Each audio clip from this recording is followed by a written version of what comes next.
परमात्मने नमः।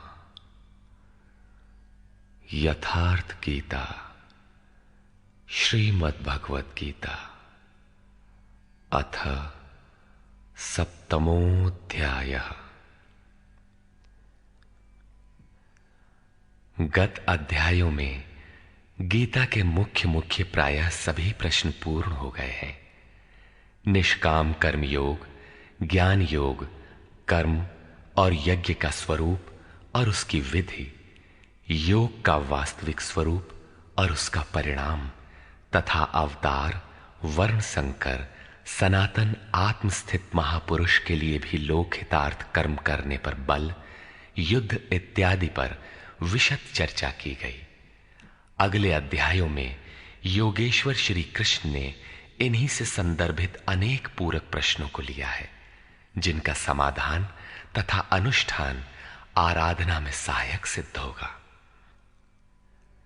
छठे अध्याय के अंतिम श्लोक में योगेश्वर ने यह कहकर प्रश्न का स्वयं बीजारोपण कर दिया कि जो योगी मद्गतेनांतरात्मना, मुझ में अच्छी प्रकार स्थित अंतःकरण वाला है, उसे मैं अतिशय श्रेष्ठ योगी मानता हूं। परमात्मा में अच्छी प्रकार स्थिति क्या है? बहुत से योगी परमात्मा को प्राप्त तो होते हैं, फिर भी कहीं कोई कमी उन्हें खटकती है। लेश मात्र भी कसर न रह जाए, ऐसी अवस्था कब आएगी? संपूर्णता से परमात्मा की जानकारी कब आएगी, कब होती है? इस पर योगेश्वर श्री कृष्ण कहते हैं, श्री भगवान उवाच,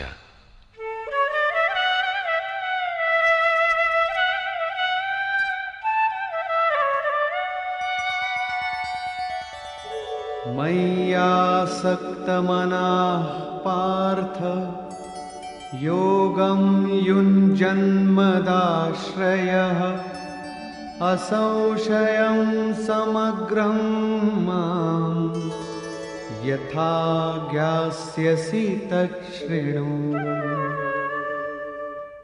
पार्थ, तू मुझ में आसक्त हुए मन वाला, बाहरी नहीं अपितु मदाश्रय अर्थात मेरे परायण होकर योग में लगा हुआ, छोड़कर नहीं, मुझको जिस प्रकार संशय रहित जानेगा उसको सुन, जिसे जानने के पश्चात लेश मात्र भी संशय न रह जाए। विभूतियों की उस समग्र जानकारी पर पुनः बल देते हैं। ज्ञानं तेहं सविज्ञानम् इदं वक्ष्याम्यशेषतः यज्ज्ञात्वा नेह भूयोऽन्यत् ज्ञातव्यमवशिष्यते। मैं तेरे लिए इस विज्ञान सहित ज्ञान को संपूर्णता से कहूंगा। पूर्ति काल में यज्ञ जिसकी सृष्टि करता है, उस अमृत तत्व की प्राप्ति के साथ मिलने वाली जानकारी का नाम ज्ञान है। परम तत्व परमात्मा की प्रत्यक्ष जानकारी का नाम ज्ञान है। महापुरुष को एक साथ सर्वत्र कार्य करने की जो क्षमता मिलती है, वो विज्ञान है। कैसे वो प्रभु एक साथ सबके हृदय में कार्य करता है, किस प्रकार वो उठाता, बैठाता और प्रकृति के द्वंद्व से निकालकर स्वरूप तक की दूरी तय करा लेता है, उनकी इस कार्य प्रणाली का नाम विज्ञान है। इस विज्ञान सहित ज्ञान को संपूर्णता से कहूंगा, जिसे जानकर, सुनकर नहीं, संसार में और कुछ भी जानने योग्य नहीं रह जाएगा। मानने वालों की संख्या बहुत कम है।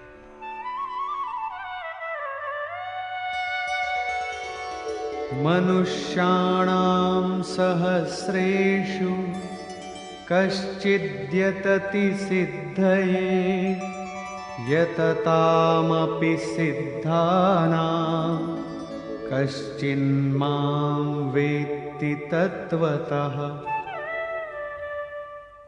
हजारों मनुष्यों में कोई ही मनुष्य मेरी प्राप्ति के लिए यत्न करता है, और उन यत्न करने वाले योगियों में भी कोई विरला ही पुरुष मुझे तत्व अर्थात साक्षात्कार के साथ जानता है। अब समग्र तत्व है कहां? एक स्थान पर पिंड रूप में है अथवा सर्वत्र व्याप्त है, इस पर योगेश्वर श्री कृष्ण कहते हैं,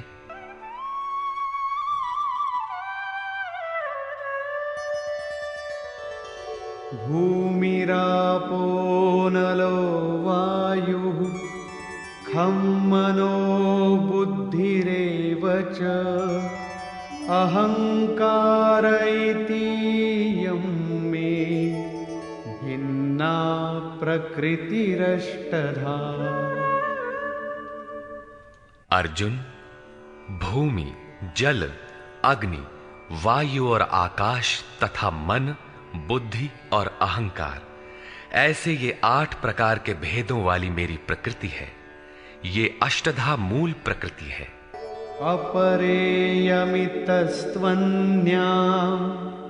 प्रकृतिं विद्धि मे परा जीवभूतां महाबाहो ययेदं धार्यते जगत्। यम अर्थात ये 8 प्रकारों वाली तो मेरी अपरा प्रकृति है, अर्थात जड़ प्रकृति है। महाबाहु अर्जुन, इससे दूसरी को जीव रूप परा अर्थात चेतना प्रकृति जान, जिससे संपूर्ण जगत धारण किया हुआ है, वो है जीवात्मा। जीवात्मा भी प्रकृति के संबंध में रहने के कारण वो भी प्रकृति ही है। एतद्योनीनि भूतानि सर्वाणीत्युपधारय अहं कृत्स्नस्य जगतः प्रभवः प्रलयस्तथा। अर्जुन, ऐसा समझ के संपूर्ण भूत एतद्योनीनि, इन महाप्रकृतियों से परा और अपरा प्रकृतियों से ही उत्पन्न होने वाले हैं। यही दोनों एकमात्र योनि हैं। मैं संपूर्ण जगत की उत्पत्ति तथा प्रलय रूप हूं, अर्थात मूल कारण हूं। जगत की उत्पत्ति मुझसे है और प्रलय अर्थात विलय भी मुझ में है। जब तक प्रकृति विद्यमान है तब तक मैं ही उसकी उत्पत्ति हूं, और जब कोई महापुरुष प्रकृति का पार पा लेता है तब मैं ही महाप्रलय भी हूं, जो अनुभव में आता है। सृष्टि की उत्पत्ति और प्रलय के प्रश्न को मानव समाज ने कौतूहल से देखा है। विश्व के अनेक शास्त्रों में इसे किसी न किसी तरह समझने का प्रयास चला आ रहा है। कोई कहता है प्रलय में संसार डूब जाता है, तो किसी के अनुसार सूर्य इतना नीचे आ जाता है कि पृथ्वी जल जाती है। कोई इसी को कयामत कहता है कि इसी दिन सबका फैसला सुनाया जाता है, तो कोई नित्य प्रलय नैमित्तिक प्रलय की गणना में व्यस्त है। किंतु योगेश्वर श्री कृष्ण के अनुसार प्रकृति अनादि है, परिवर्तन होते रहे हैं, किंतु ये नष्ट कभी नहीं हुई। भारतीय धर्म ग्रंथों के अनुसार मनु ने प्रलय देखा था। इसके साथ 11 ऋषियों ने मत्स्य की सींग में नाव बांधकर हिमालय के एक उत्तुंग शिखर की शरण ली थी। लीलाकार श्री कृष्ण के उपदेशों एवं जीवन से संबंधित उनके समकालीन शास्त्र भागवत में मृकंड मुनि के पुत्र मार्कंडेय जी द्वारा प्रलय का आंखों देखा हाल प्रस्तुत है। वे हिमालय के उत्तर में पुष्पभद्रा नदी के किनारे रहते थे। भागवत के 12 स्कंद के 8वें और 9वें अध्याय के अनुसार शौनक आदि ऋषियों ने सूत जी से पूछा कि मार्कंडेय जी ने महाप्रलय में वट के पत्ते पर भगवान बाल मुकुंद के दर्शन किए थे, किंतु वे तो हमारे ही वंश के थे और हमसे कुछ ही समय पूर्व हुए थे। उनके जन्म के बाद न तो कोई प्रलय हुआ और न ही सृष्टि ही डूबी, सब कुछ यथावत है। तब उन्होंने कैसा प्रलय देखा? सूत जी ने बताया कि मार्कंडेय जी की प्रार्थना से प्रसन्न होकर नर नारायण ने उन्हें दर्शन दिया। मार्कंडेय जी ने कहा कि मैं आपकी वो माया देखना चाहता हूं जिससे प्रेरित होकर ये आत्मा अनंत योनियों में भ्रमण करता है। भगवान ने स्वीकार किया और एक दिन जब मुनि अपने आश्रम में भगवान के चिंतन में तन्मय हो रहे थे, तब उन्हें दिखाई पड़ा कि चारों ओर से समुद्र उमड़कर उनके ऊपर आ रहा है। उसमें मगर छलांगे लगा रहे थे। उनकी चपेट में ऋषि मार्कंडेय भी आ रहे थे। वे इधर उधर बचने के लिए भाग रहे थे। आकाश, सूर्य, पृथ्वी, चंद्रमा, स्वर्ग, ज्योतिष मंडल सभी उस समुद्र में डूब गए। इतने में मार्कंडेय जी को एक बरगद का पेड़ और उसके पत्ते पर एक शिशु दिखाई दिया। श्वास के साथ मार्कंडेय जी भी उस शिशु के उदर में चले गए और अपना आश्रम, सूर्यमंडल सहित सृष्टि को जीवित पाया और पुनः श्वास के साथ उस शिशु के उदर से वे बाहर आ गए। नेत्र खुलने पर मार्कंडेय ने अपने को उसी आश्रम में अपने ही आसन पर पाया। स्पष्ट है कि करोड़ों वर्ष के भजन के पश्चात उन मुनि ने ईश्वरीय दृश्य को अपने हृदय में देखा, अनुभव में देखा। बाहर सब कुछ ज्यों का त्यों था। अतः प्रलय योगी के हृदय में ईश्वर से मिलने वाली अनुभूति है। भजन की पूर्ति काल में योगी के हृदय में संसार का प्रवाह मिटकर अव्यक्त परमात्मा ही शेष बचता है। यही प्रलय है। बाहर प्रलय नहीं होता। महाप्रलय शरीर रहते ही अद्वैत की अनिर्वचनीय स्थिति है। यह क्रियात्मक है। केवल बुद्धि से निर्णय लेने वाले भ्रम का ही सृजन करते हैं, चाहे हम हों या आप। इसी पर आगे देखें।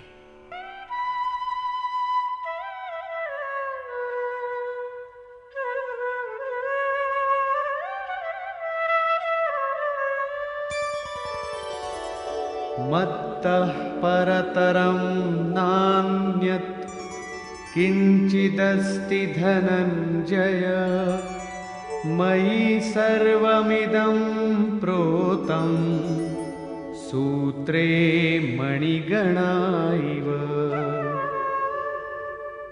धनंजय, मेरे सिवाय किंचन मात्र भी दूसरी वस्तु नहीं है। ये संपूर्ण जगत सूत्र में मणियों के सदृश मेरे में गुथा हुआ है तो, परंतु जानेंगे कब? जब इस अध्याय के प्रथम श्लोक के अनुसार अनन्यासक्ति अर्थात भक्ति से मेरे परायण होकर योग में उसी रूप से लग जाए। इसके बिना नहीं, योग में लगना आवश्यक है।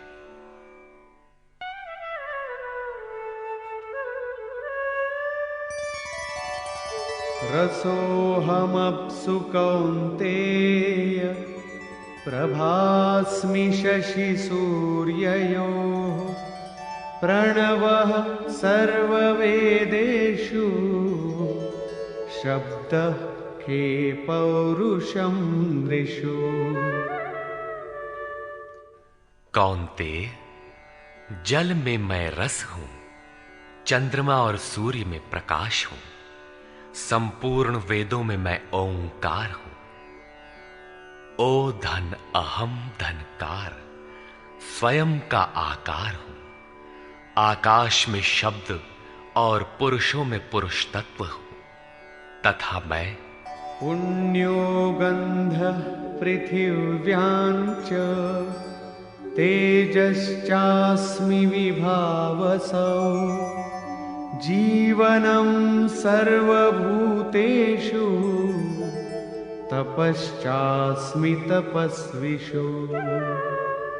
पृथ्वी में पवित्र गंध और अग्नि में तेज हूं, संपूर्ण जीवों में उनका जीवन हूं और तपस्वियों में उनका तप हूं।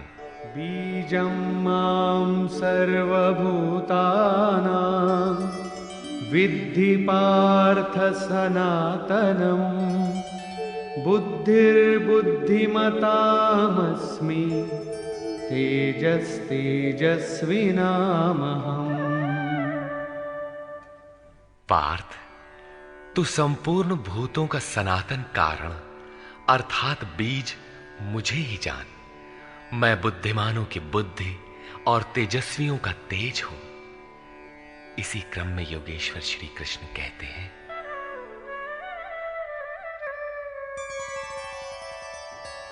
बलं बलवतां चाहं कामरागविवर्जितम् धर्माविरुद्धो भूतेषु कामोऽस्मि भरतर्षभ। हे भरत श्रेष्ठ अर्जुन, मैं बलवानों का कामना और आसक्ति रहित बल हूं। संसार में सब बलवान ही तो बनते हैं। कोई दंड बैठक लगाता है, कोई परमाणु इकट्ठा करता है, किंतु नहीं, श्री कृष्ण कहते हैं कि काम और राग से परे जो बल है वो मैं हूं, वही वास्तविक बल है। सब भूतों में धर्म के अनुकूल कामना मैं हूं। परब्रह्म परमात्मा ही एकमात्र धर्म है जो सबको धारण किए हुए है। जो शाश्वत आत्मा है वही धर्म है। जो उससे अविरोध रखने वाली कामना है मैं हूं। आगे भी श्री कृष्ण ने कहा कि अर्जुन, मेरी प्राप्ति के लिए इच्छा कर। सब कामनाएं तो वर्जित हैं, किंतु उस परमात्मा को पाने की कामना आवश्यक है, अन्यथा आप साधन कर्म में प्रवृत्त नहीं होंगे। ऐसी कामना भी मेरी ही देन है।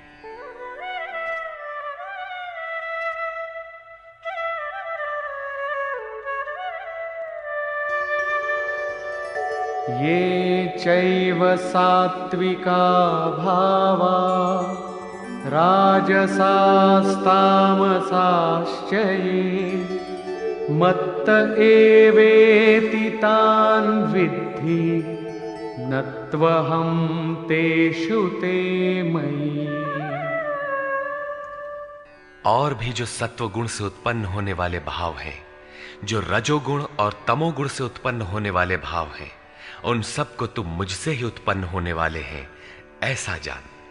परंतु वास्तव में उनमें मैं और वे मेरे में नहीं हैं, क्योंकि न मैं उनमें खोया हूं और न वे ही मुझ में प्रवेश कर पाते हैं। क्योंकि मुझे कर्म से स्पृहा नहीं है, मैं निर्लेप हूं, मुझे इनमें कुछ पाना नहीं है, इसलिए मुझ में प्रवेश नहीं कर पाते। ऐसा होने पर भी जिस प्रकार आत्मा की उपस्थिति से ही शरीर को भूख प्यास लगती है, आत्मा को अन्न अथवा जल से कोई प्रयोजन नहीं है, उसी प्रकार प्रकृति परमात्मा की उपस्थिति में ही अपना कार्य कर पाती है। परमात्मा उसके गुण और कार्यों से निर्लेप रहता है। त्रिभिर्गुणमयैर्भावैः एभिः सर्वमिदं जगत् मोहितं नाभिजानाति मामेभ्यः परमव्ययम्। सात्विक, राजस और तामस, इन तीन गुणों के कार्य रूप भावों से यह सारा जगत मोहित हो रहा है।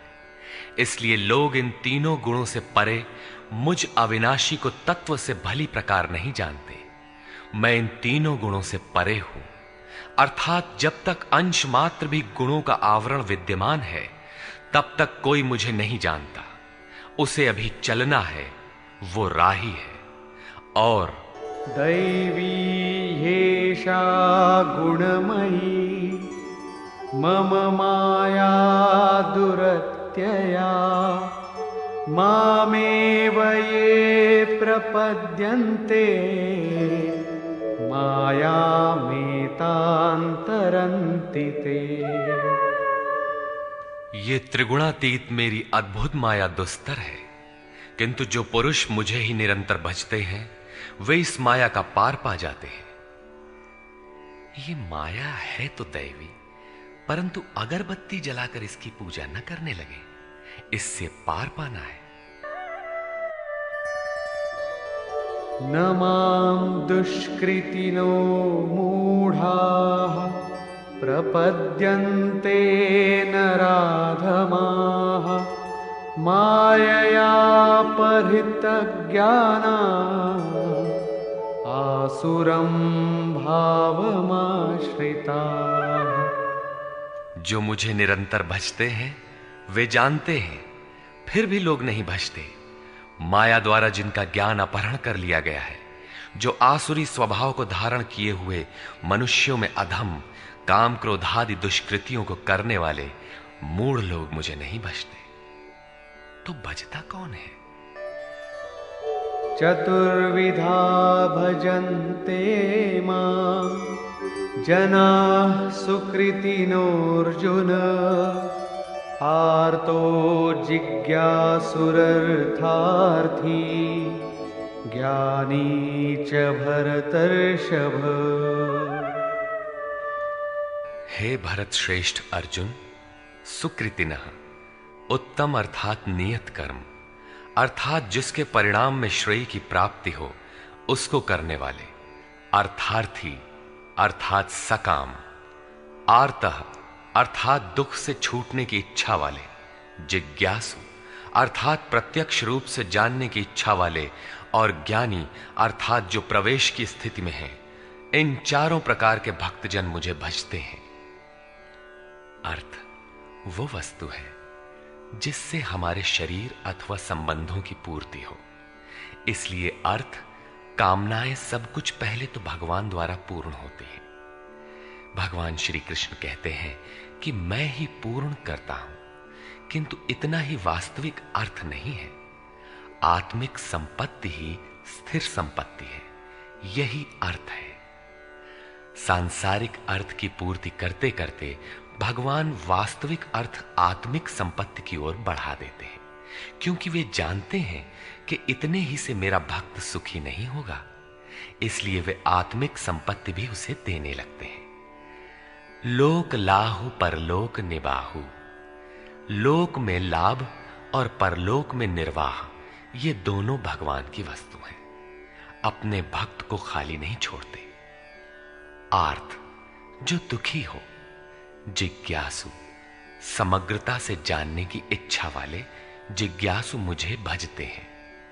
साधना की परिपक्व अवस्था में दिग्दर्शन अर्थात प्रत्यक्ष दर्शन की अवस्था वाले ज्ञानी भी मुझे भजते हैं। इस प्रकार 4 प्रकार के भक्त मुझे भजते हैं, जिनमें ज्ञानी श्रेष्ठ है, अर्थात ज्ञानी भी भक्त ही है। इन सब में भी तेषां ज्ञानी नित्ययुक्त एकभक्तिर्विशिष्यते प्रियो हि ज्ञानिनोत्यर्थम् अहं स च मम प्रियः। अर्जुन, उनमें भी नित्य मुझ में एक ही भाव से स्थित अनन्य भक्ति वाला ज्ञानी विशिष्ट है, क्योंकि साक्षात्कार के सहित जानने वाले ज्ञानी को मैं अत्यंत प्रिय हूं और वो ज्ञानी भी मुझे अत्यंत प्रिय है। वो ज्ञानी मेरा ही स्वरूप है। उदाराः सर्व एवैते ज्ञानी त्वात्मैव मे मतम् आस्थितः स हि युक्तात्मा मामेवानुत्तमां गतिम्। यद्यपि ये चारों प्रकार के भक्त उदार ही हैं, कौन सी उदारता कर दी? क्या आपकी भक्ति करने से भगवान को कुछ मिल जाता है? क्या भगवान में कोई कमी है जिसे आपने पूरा कर दिया? नहीं, वस्तुतः वही उदार है जो अपने आत्मा को अधोगति में न पहुंचाए, जो उसके उद्धार के लिए अग्रसर है। इस प्रकार ये सब उदार है। परंतु ज्ञानी तो साक्षात मेरा स्वरूप ही है, ऐसी मेरी मान्यता है, क्योंकि वो स्थिर बुद्धि ज्ञानी भक्त सर्वोत्तम गति स्वरूप मुझ में ही स्थित है। अर्थात वो मैं हूं, वो मुझ में है, मुझ में और उसमें कोई अंतर नहीं है। इसी पर पुनः बल देते हैं। बहूनां जन्मनामन्ते ज्ञानवान् मां प्रपद्यते वासुदेवः सर्वमिति समहात्मा सुदुर्लभः। अभ्यास करते करते बहुत जन्मों के अंत के जन्म में, प्राप्ति वाले जन्म में साक्षात्कार को प्राप्त हुआ ज्ञानी सब कुछ वासुदेव ही है। इस प्रकार मेरे को भजता है। वो महात्मा अति दुर्लभ है, वो किसी वासुदेव की प्रतिमा नहीं गढ़वाता, बल्कि अपने भीतर ही उस परम देव का वास पाता है। उसी ज्ञानी महात्मा को श्री कृष्ण तत्वदर्शी भी कहते हैं। इन्हीं महापुरुषों से बाहर समाज में कल्याण संभव है। इस प्रकार के प्रत्यक्ष तत्वदर्शी महापुरुष श्री कृष्ण के शब्दों में अति दुर्लभ है। जब श्रेय और प्रेय अर्थात मुक्ति और भोग दोनों ही भगवान से मिलते हैं, तब तो सभी को एकमात्र भगवान का भजन करना चाहिए। फिर भी लोग उन्हें नहीं भजते। क्यों? श्री कृष्ण के ही शब्दों में,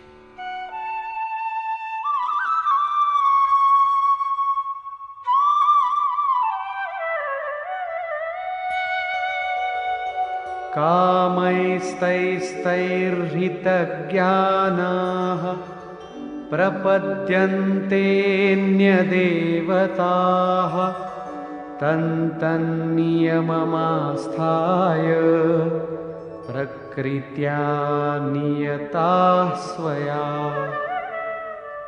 वो तत्वदर्शी महात्मा अथवा परमात्मा ही सब कुछ है। लोग ऐसा समझ नहीं पाते, क्योंकि भोगों की कामनाओं द्वारा लोगों का विवेक अपहरण कर लिया गया है। इसलिए वे अपनी प्रकृति अर्थात जन्म जन्मांतरों से अर्जित संस्कारों के स्वभाव से प्रेरित होकर मुझ परमात्मा से भिन्न अन्य देवताओं और उनके लिए प्रचलित नियमों की शरण लेते हैं। यहां अन्य देवता का प्रसंग पहली बार आया है। यो यो यां यां तनुं भक्तः श्रद्धयार्चितुमिच्छति तस्य तस्याचलां श्रद्धां तामेव विदधाम्यहम्। जो जो सकामी भक्त जिस जिस देवता के स्वरूप को श्रद्धा से पूजना चाहता है, मैं उसी ही देवता के प्रति उसकी श्रद्धा को स्थिर करता हूं। मैं स्थिर करता हूं, क्योंकि देवता नाम की कोई वस्तु होती तब तो वो देवता ही श्रद्धा को स्थिर करता। सतया श्रद्धया युक्तः तस्याराधनमीहते लभते च ततः कामान् मयैव विहितान् हितान्। वो पुरुष उस श्रद्धा से युक्त होकर उस देव विग्रह के पूजन में तत्पर होता है और उस देवता के माध्यम से मेरे ही द्वारा निर्मित उन इच्छित भोगों को निसंदेह प्राप्त होता है। भोग कौन देता है? मैं ही देता हूं। उसकी श्रद्धा का परिणाम है भोग, न कि किसी देवता की देन। किंतु वो फल तो पा ही लेता है, फिर इसमें बुराई क्या है? इस पर कहते हैं,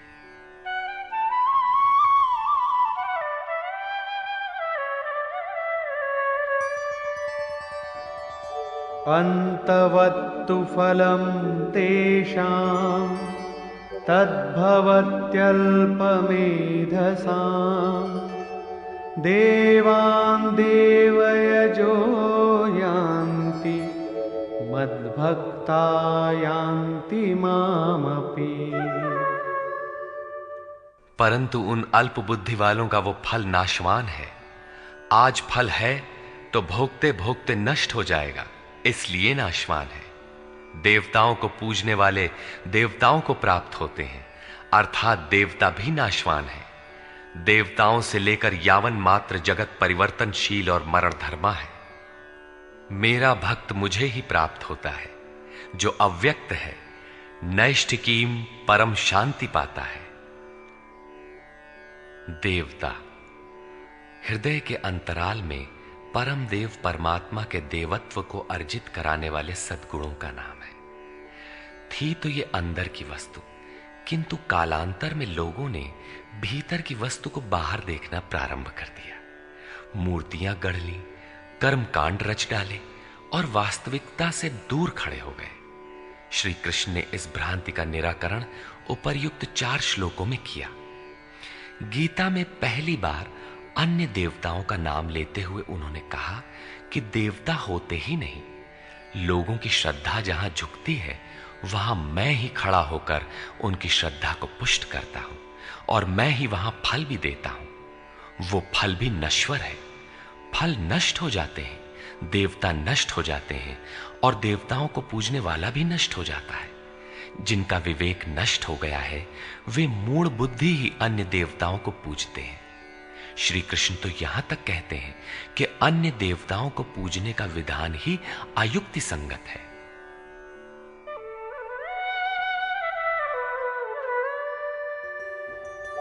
अव्यक्तं व्यक्तिमापन्नं मन्यन्ते माम बुद्धयः परं भावमजानन्तो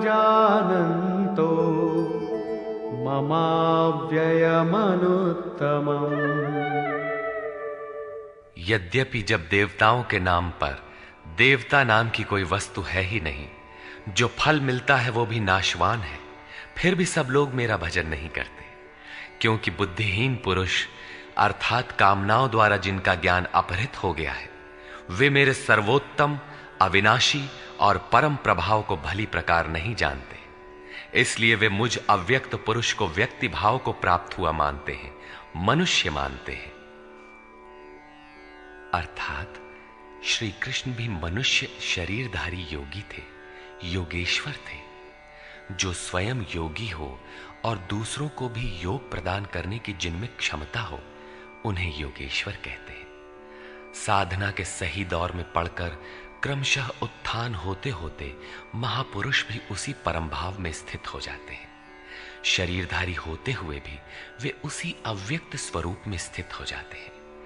फिर भी कामनाओं से विवश मंद बुद्धि के लोग उन्हें साधारण व्यक्ति ही मानते हैं। वे सोचते हैं कि हमारी ही तरह तो ये भी पैदा हुए हैं, भगवान कैसे हो सकते हैं। उन बेचारों का दोष भी क्या है। दृष्टिपात करते हैं तो शरीर ही दिखाई पड़ता है।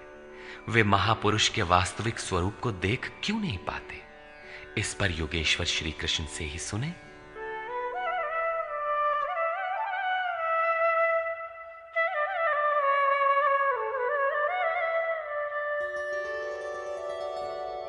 नाहं प्रकाशः सर्वस्य योगमाया समावृतः मूढोऽयं नाभिजानाति लोको मामजमव्ययम्। सामान्य मनुष्य के लिए माया एक पर्दा है जिसके द्वारा परमात्मा सर्वथा छिपा है। योग साधना समझकर वो इसमें प्रवृत्त होता है। इसके पश्चात योग माया अर्थात योग क्रिया भी एक आवरण ही है। योग का अनुष्ठान करते करते उसकी पराकाष्ठा योगारूढ़ता आ जाने पर वो छिपा हुआ परमात्मा विदित होता है।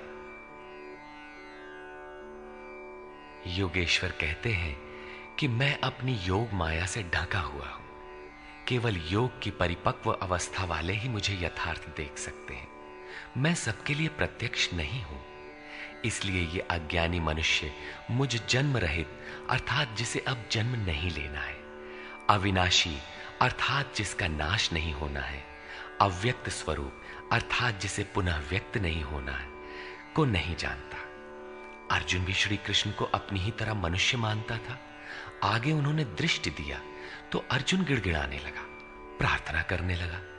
वस्तुतः अव्यक्त स्थित महापुरुष को पहचानने में हम लोग प्रायः अंधे ही हैं। आगे कहते हैं,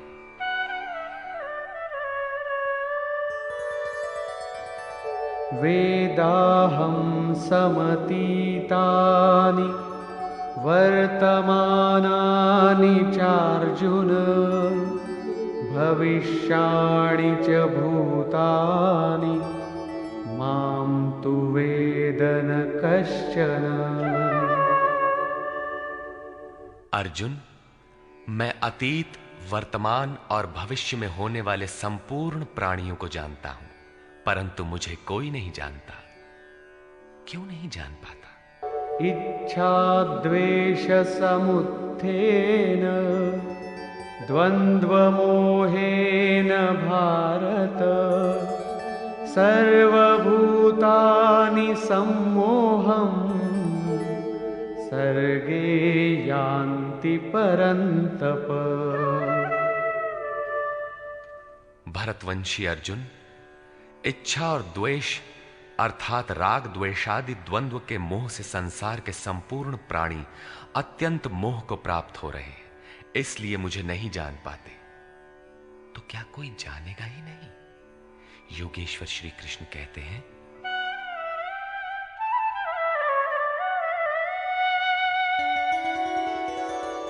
येषां त्वन्तगतं पापं जनानां पुण्यकर्मणां ते द्वन्द्वमोहनिर्मुक्ता भजन्ते मां दृढ़व्रताः। परंतु पुण्य कर्म अर्थात जो संस्कृति का अंत करने वाला है, जिसका नाम कार्यम कर्म, नियत कर्म, यज्ञ की प्रक्रिया कहकर बारंबार समझाया है, उस कर्म को करने वाले जिन भक्तों का पाप नष्ट हो गया है, वे राग द्वेषादि द्वंद्व के मोह से भली प्रकार मुक्त होकर व्रत में दृढ़ रहकर मुझे भजते हैं। किस लिए भजते हैं? जरामरणमोक्षाय मामाश्रित्य यतन्ति ये ते ब्रह्म तद्विदुः कृत्स्नम् अध्यात्मं कर्म चाखिलम्। जो मेरी शरण होकर जरा और मरण से मुक्ति पाने के लिए प्रयत्न करते हैं, वे पुरुष उस ब्रह्म को, संपूर्ण अध्यात्म को और संपूर्ण कर्म को जानते हैं। और इसी क्रम में साधिभूताधिदैवं मां साधियज्ञं च ये विदुः प्रयाणकालेऽपि च मां ते विदुर्युक्तचेतसः। जो पुरुष अधिभूत, अधिदैव तथा अधियज्ञ के सहित मुझे जानते हैं, मुझ में समाहित चित्त वाले वे पुरुष अंतकाल में भी मुझको ही जानते हैं, मुझ में ही स्थित रहते हैं और सदैव मुझे प्राप्त रहते हैं। 26वें 27वें श्लोक में उन्होंने कहा कि मुझे कोई नहीं जानता क्योंकि वे मोहग्रस्त हैं, किंतु जो उस मोह से छूटने के लिए प्रयत्नशील हैं, वे संपूर्ण ब्रह्म, संपूर्ण अध्यात्म, संपूर्ण कर्म, संपूर्ण अधिभूत, संपूर्ण अधिदैव और संपूर्ण अधियज्ञ सहित मुझको जानते हैं। अर्थात इन सब का परिणाम मैं अर्थात सद्गुरु हूं, वही मुझे जानता है, ऐसा नहीं कि कोई नहीं जानता। निष्कर्ष, इस 7वें अध्याय में योगेश्वर श्री कृष्ण ने बताया कि अनन्य भाव से मुझ में समर्पित होकर, मेरे आश्रित होकर जो योग में लगता है, वो समग्र रूप से मुझे जानता है। मुझे जानने के लिए हजारों में कोई विरला ही प्रयत्न करता है और प्रयत्न करने वालों में विरला ही कोई जानता है। वो मुझे पिंड रूप में एक देशीय नहीं वरन सर्वत्र व्याप्त देखता है। 8 भेदों वाली मेरी जड़ प्रकृति है और इसके अंतराल में जीव रूप मेरी चेतन प्रकृति है। इन्हीं दोनों के संयोग से पूरा जगत खड़ा है। तेज और बल मेरे ही द्वारा है। राग और काम से रहित बल तथा धर्मानुकूल कामना भी मैं ही हूं। जैसा कि सब कामनाएं तो वर्जित हैं, लेकिन मेरी प्राप्ति के लिए कामना कर, ऐसी इच्छा का अभ्युदय होना मेरा ही प्रसाद है। केवल परमात्मा को पाने की कामना ही धर्मानुकूल कामना है। मेरे भक्त 4 प्रकार के हैं: अर्थार्थी, आर्त, जिज्ञासु और ज्ञानी। चिंतन करते करते अनेक जन्मों के अंतिम जन्म में प्राप्ति वाला ज्ञानी मेरा ही स्वरूप है। अर्थात अनेक जन्मों से चिंतन करके उस भगवत स्वरूप को प्राप्त किया जाता है। राग द्वेष के मोह से आक्रांत मनुष्य मुझे कदापि नहीं जान सकते, किंतु राग द्वेष के मोह से रहित होकर जो नियत कर्म, जिसे संक्षेप में आराधना कह सकते हैं, उसका चिंतन करते हुए जरा मरण से छूटने के लिए प्रयत्नशील हैं, वे पुरुष संपूर्ण रूप से मुझे जान लेते हैं। वे संपूर्ण ब्रह्म को, संपूर्ण अध्यात्म को, संपूर्ण अधिदैव को, संपूर्ण कर्म को और संपूर्ण यज्ञ के सहित मुझे जानते हैं। वे मुझ में प्रवेश करते हैं और अंत काल में भी मुझको ही जानते हैं, अर्थात फिर कभी वे विस्मृत नहीं होते। इस अध्याय में परमात्मा की समग्र जानकारी का विवेचन है। अतः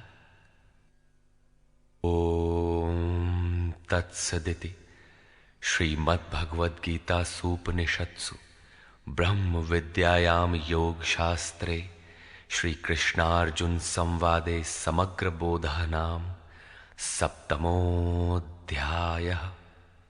इस प्रकार स्वामी अड़गड़ानंद कृत श्रीमद् भगवद गीता के भाष्य यथार्थ गीता का 7वां अध्याय पूर्ण होता है। हरि ओम तत्सत।